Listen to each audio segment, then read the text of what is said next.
All right, welcome to the second impressions video, fourth video overall. As I said, it gets a bit convoluted, remembering all that. But up this time is Nova Drift. Nova Drift distills the mechanical depth and strategy of an ARPG into a classic arcade space combat. Control an endlessly evolving biomechanical ship facing legions of strange and deadly foes, and ride the wake of a dying star across the void. So that description promises a lot. I'll say it's over-promising.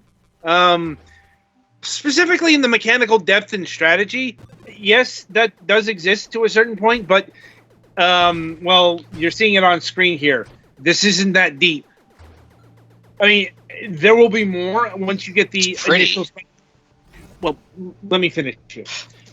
You'll get more options once you get through the initial 3 selections of body, laser, and shield. Then that starts, and then you'll see the big hub. And that's where the strategy comes into play, but this isn't a real thinky kind of game, if you know what I'm speaking about. Like, you're not going to be spending 5 minutes charting out your next choice. Probably more in the line of 5 seconds, unless you're that indecisive. And if you are, you probably shouldn't be, because the levels, they come pretty fast. And yeah, this game is basically Asteroids in terms of its mechanics. And that means semi-Newtonian physics. I can't call them actual Newtonian physics because, we're in space. You have some inertia. Yeah, you have some inertia, but you're not following by the actual rules of inertia as we know it in real life. In that you will stop. That is important because you've got to take into consideration your movement. And also, if you're used to more modern shooters like, the Geometry Wars of the world, yeah, you're going to have a bit of an adjustment time because you're not moving via the on a controller, you're not moving via the analog sticks. You are turning with them, but you're moving via actual thrust.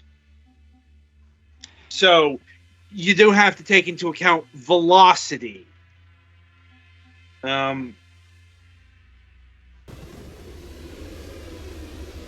Because here's the big hub where you get all the options, and like Petty's got the bits around him, the defense drones. Or no, the drones. Defense drones is the next level up. So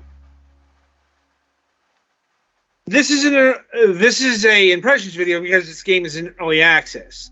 Though from what I've been reading and seeing, I think it's safe to say that the fundamentals are here. Like the core of the game probably isn't going to change too much. Like, because it's kind of hard to, I don't know, tinker with asteroids, like at the fundamental level. I don't know. You could try and make it 3D. It's a good idea, but you could. That has been tried. Don't do it again, please. Yes. I have been to that hell. I do not want to go back.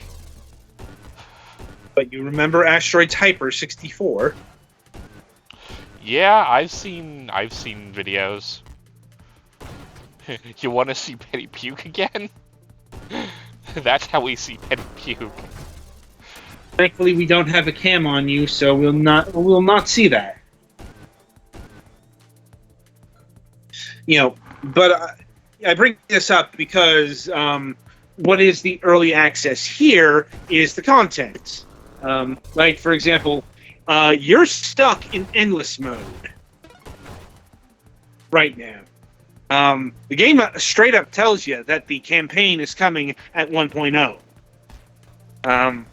So whatever that's going to constitute, we can't cover because we're covering It's kind it of here. an interesting take. Here, these are the mechanics, but we're not going to tell you like what story we're going to try and tell with them at all. That's for you to guess. Potentially, or at least right now. Though, good luck guessing what these shapes are. Like, they could be literally anything. These shapes represent the duality of man. Wait, what? Sure. Like, or even besides story, we're not going to tell you like what the intended actual progression story-wise would be, or any of that shit. Yeah. But there is progression here, and that is the unlock system. See, as you go through the game, and the further you get, the more score you get. The better you do, the more you unlock. That is, new branches of tech, more tech branches, more settings is, I guess, a good way to put it. Like, additional conditions that you can add. Like, one of the ones I unlocked is, instead of starting at wave 1, I can start at wave 12. A much harder wave, but that harkens back to what they did in the arcade. You can start at like a later level, get a score bonus, but it's also it's going to be a much harder time. So in this case, it's going to be harder because you're not going to have the power-ups built up here. And that's the replay value in the here and now. It's seeing how far you can get. I don't know how many waves have already been plugged in. How many waves are planned to be plugged in? It's not saying here on the notes outside of the notation of the final version will include the game's final boss fight. So content is also being held back from this. But it does identify what is here that you can play at time of recording is the meat of the game. And it's a very solid foundation. Asteroids is a very good game, provided you don't fuck it up in some capacity. And I'm pleased to 3D. Right. Or making it boring. Looking at you, Atari 2600 version.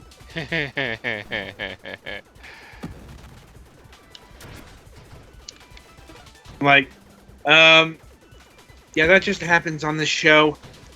Like, my point is, like, if you invest now, you won't be disappointed. Because, I don't know how much of this game is going to be at the end of development. But what's here now is it's good.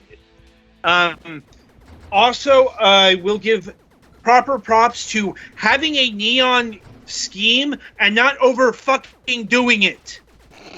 Yeah, it looks pretty readable still. Do not be jetpack refueled.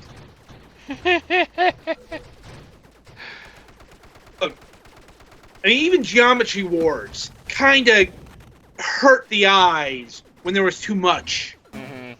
That was like one of the biggest problems with retro-styled games of about 15 years ago. They really liked neon, and they liked slathering it all over the screen to the point where it's like almost a literal eye explosion. It's like, and they do not play nice with TVs like local dimming zones, because oh god. Like, more to the point, like this kind of graphical style can overwhelm the senses. I've had it happen to me. Yeah. So being able to balance that out, top notch right there. Even in like the later parts, like when you get to the Omega Fortress on Wave 40, it's still not that busy. And at any rate, so in terms of pricing, this game currently clocks in at $17.99, $18. And as far as is that price going to increase, it's a maybe. Like, according to the notes, the price might increase once we transition out of early access. Might. So not even the devs know right now. Or at least when they wrote this. Now, is the game worth $18? That's perhaps a bit of an ask at this point. Because all of the content isn't here yet. Specifically the campaign. Because, at the end, you've got additions to the gameplay parameters, but at the end of the day, all you got right now is endless mode. And, I'm sure it has its fans and all that, but endless modes are typically side modes these days. It's just kind of the way it is. And, this isn't a retro title either. Or at least it's not, it's not going for a deliberate, oh, hey, we built this to look like actual asteroids. It's not using vector graphics. Or it doesn't look like an Atari 2600 game or anything like that. It is a modern game.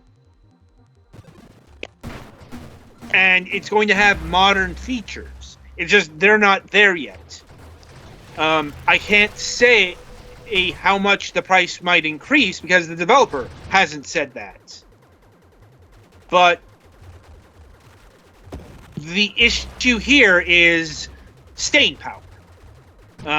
This game might not have the staying power for you if you're not interested in score attack, because, or you find just unlocking stuff. If you need that narrative campaign to feel the satisfaction, you're gonna want to wait. And one of the bet that this game is probably best used with a Steam Deck. Because honestly, this is the kind of game I found I like playing for about a half an hour and then playing something else. It's probably fine, but is it Steam Deck verified? I don't. It's playable. Okay. Also, keep in mind this is early access. That's something that might be post early access. That's true. They probably don't verify things until they're predictable. Indeed. I could not say how that process works. It's in early access, so who knows when they're going to revamp the entire thing as a board game. Oh man, this actually as a board game would be kind of lit. I'm joking. Please don't. Probably literally, given the colors on display. But as an early access game, impressions are very positive. Keep up the good work. And so, are there any other questions, comments, or concerns about Nova Drift here. Not that I can think of. All I right. think I'm good. All right, so that'll about do it for this review and this review session. So, coming up on the week ahead, we do have a new installment of Moonhawk Studios Presents happening this Wednesday, so look for that. No Friday show this week. And on Wednesday, June 21st, we'll be welcoming Bridgeburner of Hellforge Studios. They are the developer of, well, a lot of games, but I think their panache is boomer shooters. Like Hellsinger. Hellslinger. Hellsinger is a different game. Not joking about that. And they just, I think, put out a demo for one of their latest, one of their latest games. Yeah, this is also a boomer shooter. Relentless Frontier. So, yeah, a lot of retro FPS talk is going to be happening on Wednesday's show. So, look for that then. And, yeah, we're probably going to do a raid after this. That's going to be interesting, so I guess stick around for that. But as far as the review, that's done. And until next time, I shall wish you good gaming.